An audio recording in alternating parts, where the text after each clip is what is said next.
Podcast.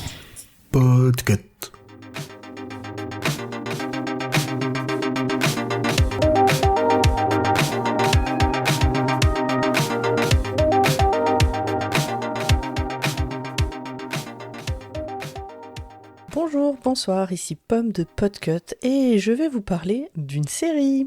Tout a commencé par la lecture commune du club de lecture de Choix-Pitre. Suite à un tirage au sort, nous voilà à devoir lire le livre proposé par l'ami Zu, un gentleman à Moscou de...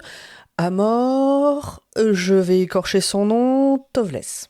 Une fois fini, je découvre qu'il existe une série du même nom adaptée de ce bouquin. Elle date de 2024, elle est dispo sur Paramount+, et surtout, il y a Ewan McGregor dans le rôle du gentleman qui est à Moscou. Le métropole étant sous le contrôle total du parti, vous y resterez enfermé jusqu'à la fin de vos jours. Si vous vous avisez de mettre ne serait-ce qu'un pied hors du métropole, vous serez exécuté. Ces titres semblent avoir quelque peu fait leur temps. Cet hôtel est un endroit dangereux, en particulier pour vous. Chambre 317. Il n'y a plus de vie possible à Moscou pour vous et vos semblables. Pourquoi diable êtes-vous revenu dans cet asile de fous? Vous m'apprendrez tout ce que je veux savoir. Ils ne s'arrêteront jamais. C'est la révolution que nous voulions, en unissant nos forces. Faites très attention, Alexandre. Je vous rappelle que vous êtes prisonnier. Dans cette mini-série de 8 épisodes de 45 minutes en moyenne, on suit la vie du comte Alexandre Ilich Rostov, condamné par un tribunal bolchevique à l'assignation à résidence. À ce moment-là, la résidence en question est une suite dans un hôtel de luxe, le château familial ayant été brûlé.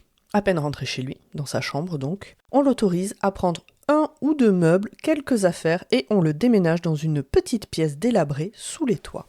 Un gentleman à Moscou, c'est donc l'histoire d'un aristocrate déchu et de sa vie dans les coins sombres et lumineux d'une cage dorée, certes, mais fermée à double tour quand même pour le restant de sa vie. On va évidemment rencontrer tout un tas de personnages sinistres, joyeux, à la destinée dramatique ou plein d'espoir. On va les voir arriver, partir, vieillir, mourir pour certains. Il s'en passe des choses en 20 ou 30 ans. On va un peu réfléchir à la limite entre la ferveur et l'endoctrinement. Jusqu'où est-on prêt à aller pour ses idéaux et est-ce que ça vaut le coup? En toile de fond, derrière les portes de l'hôtel Métropole, on voit l'histoire de la Russie des années 20, 30 et 40. Peut-être un peu plus. Je ne suis pas sûre de quand s'arrête le récit exactement. Enfin, à quelle période plus exactement. J'ai beaucoup aimé regarder cette série. Elle est assez fidèle au livre, même si, évidemment, il y a des arrangements et des petites réécritures pour s'adapter au format, et elles sont vraiment les bienvenues.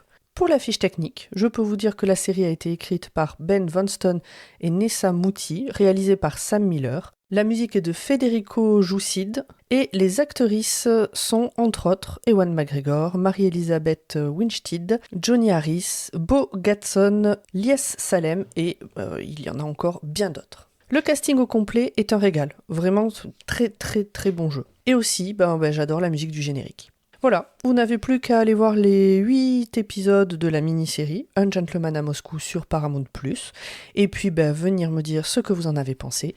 Les liens vers le Discord de Podcut et l'Insta de Watchlist sont en détail de l'épisode. Et comme vous le savez déjà sûrement, mais c'est toujours bien de le rappeler, Watchlist est un podcast participatif, donc si vous aussi vous avez une série, un film, un documentaire ou quoi que ce soit que vous aimeriez conseiller, le matériel dont vous avez besoin c'est un smartphone et 3 rouleaux de PQ pour le poser dessus, et vraiment c'est tout. Donc n'hésitez pas à contacter Aline, elle verra avec vous comment faire. Allez, des gros bisous à tout le monde et puis à dans 15 jours pour une autre recommandation par une autre personne. Salut!